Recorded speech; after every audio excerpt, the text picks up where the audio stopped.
नमस्कार, देश न्यूज देख रहे हैं आप और मैं हूं आपके साथ दामिनी।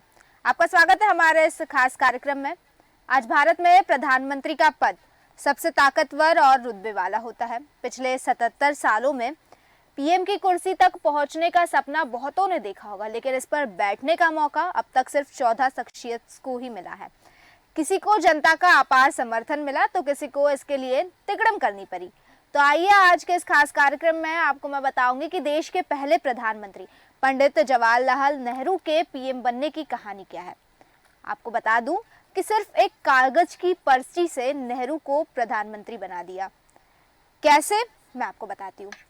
दरअसल 15 अगस्त 1947 से साल भर पहले ही साफ हो गया था कि भारत की आज़ादी अब ज़्यादा दूर नहीं है, और ये भी तय था कि कांग्रेस अध्यक्ष भारत के पहले अंतरिम प्रधानमंत्री बनेंगे, क्योंकि 1986 के सेंट्रल असेंबली चुनाव में कांग्रेस को बहुमत मिला था।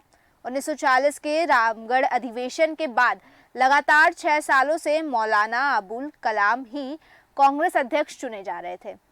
वहीं कांग्रेस प्रेसिडेंट के चुनाव की घोषणा हुई तो अबुल कलाम फिर चुनाव लड़ना चाहते थे, लेकिन तब तक गांधी नेहरू के हाथ में कांग्रेस की कमान देने का मन बना चुके थे।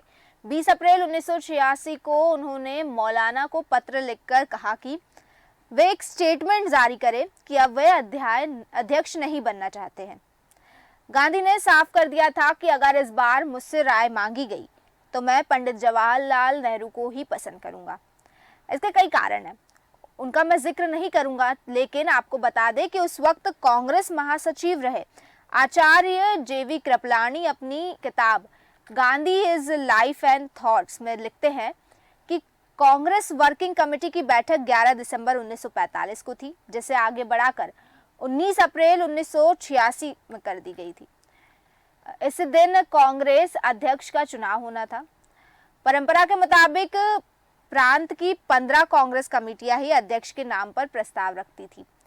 इनमें से 12 कमेटियों ने सरदार वल्लभ भाई पटेल का नाम प्रस्तावित किया था।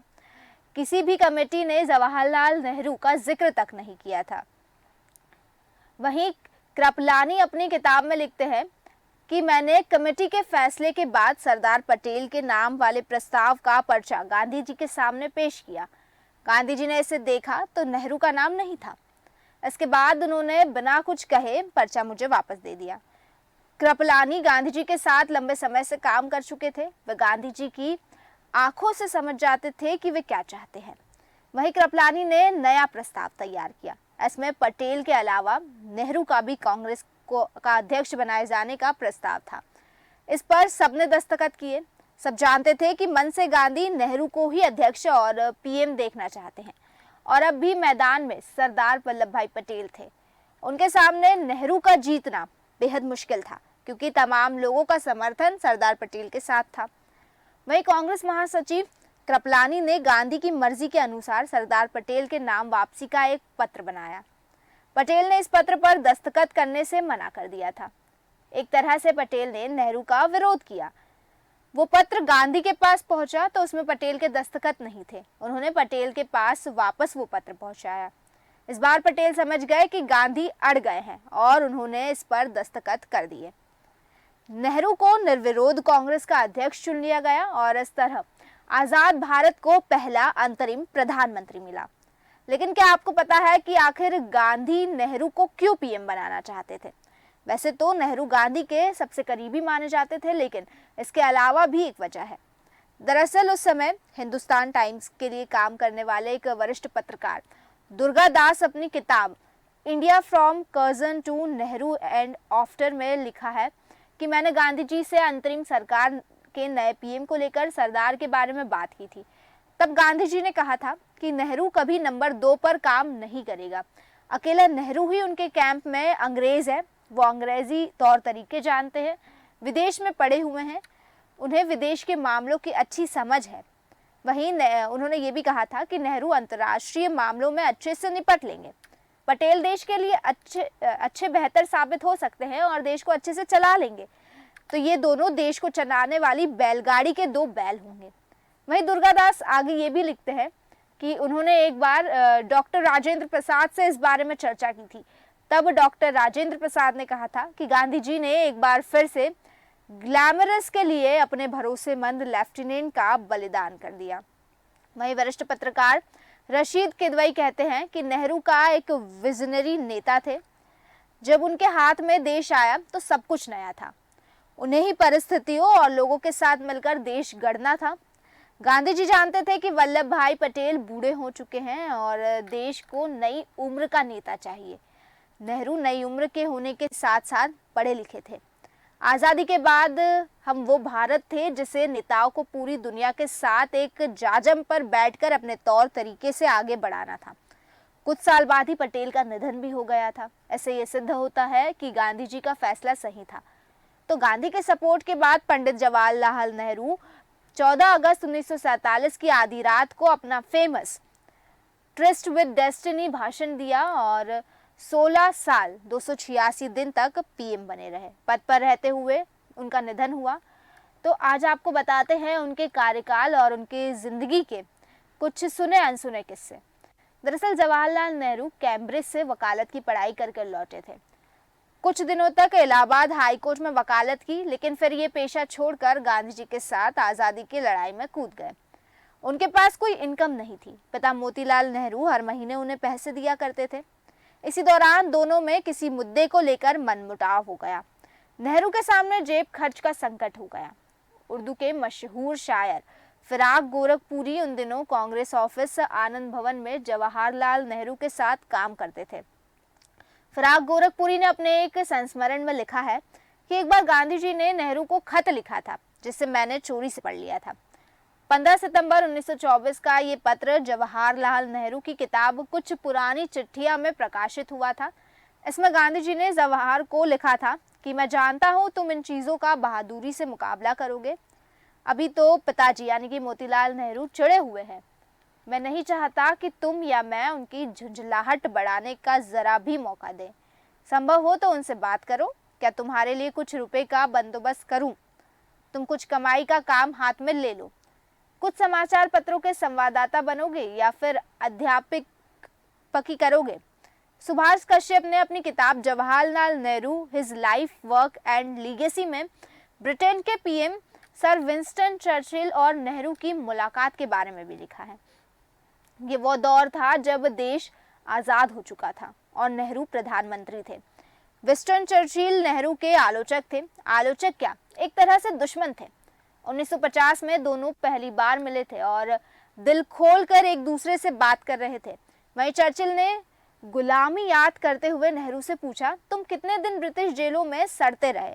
नेहरू ने कहा 10 साल तक। चर्चिल ने कहा, तब तो तुम्हारे दिल में हमारे लिए खूब कड़वाहट होनी चाहिए। तुम्हें दिल से हमसे नफरत करनी चाहिए। तब नेहरू बोले कि कोई बात नहीं, हमें हमारे लीडर ने 2 चीजें सिखाई है। लीडर यानी कि गांधी जी। कभी किसी से नफरत मत करो और कभी किसी से डरो मत।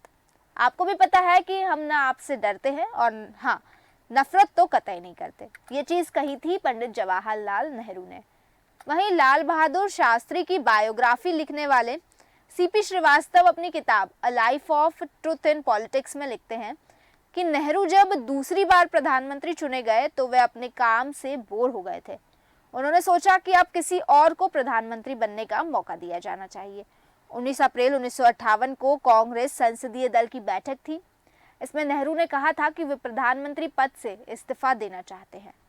उन्होंने कहा, मेरे सार्वजनिक राजनीतिक जीवन के 40 साल बेमिसाल रहे हैं। मैं अब इस बोझ को नहीं उठाना चाहता। मैं चाहता हूं अब किसी और को प्रधानमंत्री बनने का मौका मिले। मैं अब हिमालय जाना चाहता हूं। उन्होंने बकायदा इसके लिए टिकट भी बुक करा लिया था।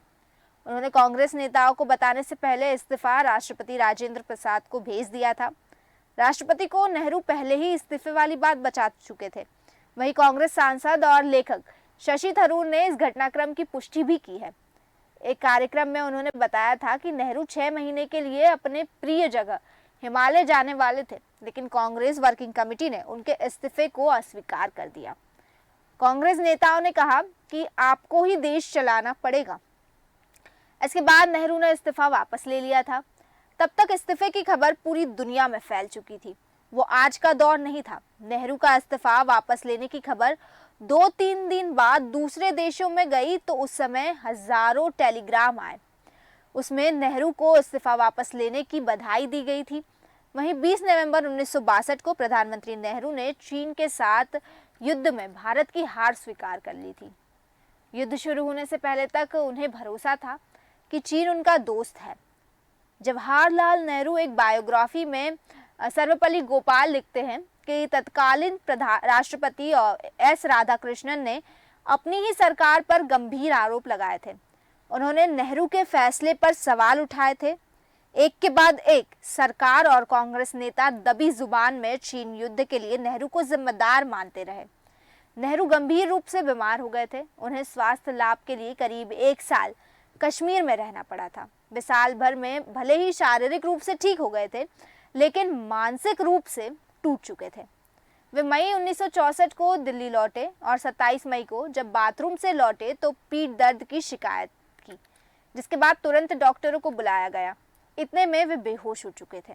27 मई 1964 की दोपहर 2 बजे बेहोशी की हालत में ही दिल का दौरा पड़ने से उनका निधन हो चुका था। नेहरू ने निधन से पहले ही अपनी वसीयत लिख दी थी। उन्होंने वसीयत में साफ लिख दिया था कि कोई कर्मकांड यानी कि तेरहवीं वगैरह न की जाए। उन्होंने लिखा था, मैं पूरी गंभीरता से ये ऐलान करना चाहता हूँ कि मेरी मृत्यु के बाद मेरे लिए कोई धार्मिक अनुष्ठान न किया जाए। इस तरह के अनुष्ठान में मेरी कोई आस्था नहीं है। मैं चाहता हूँ कि मेरे मरने के बाद मेरा दाह संस्कार हो। अगर मैं विदेश में मरूं तो वहीं मेरा दाह संस्कार किया जाए, लेकिन मेरी अस्थियां इलाहाबाद लाई जाए। इनमें से मुट्ठी भर गंगा में प्रवाहित की जाए और बाकी मैं चाहता हूं कि बाकी हिस्से को आकाश में ऊंचे विमान में ले जाया जाए। वहां से उन खेतों पर बिखेर दिया जाए जहां हमारे किसान मेहनत करते हैं। तो इस तरह से पंडित जवाहरलाल नेहरू के जीवन में कई उतार चढ़ाव आए, लेकिन महात्मा गांधी के सपोर्ट से, महात्मा गांधी की जिद से और कुछ प्रस्तावों से या कहे कि एक पर्ची से पंडित जवाहरलाल नेहरू देश के पहले अंतरिम प्रधानमंत्री बने। इसके बाद कई सारे उतार चढ़ाव आए, कई दिलचस्प बातें रही, कई रोचक बातें रही उनके जीवन से जुड़ी। ये तमाम बातें हमने आपको बताई और फिलहाल के लिए बस इतना ही। फिर लौटेंगे ऐसे ही किसी रोचक बातों के साथ। बाकी खबरों की अपडेट्स के लिए देखते रहिए देश न्यूज़। नमस्कार।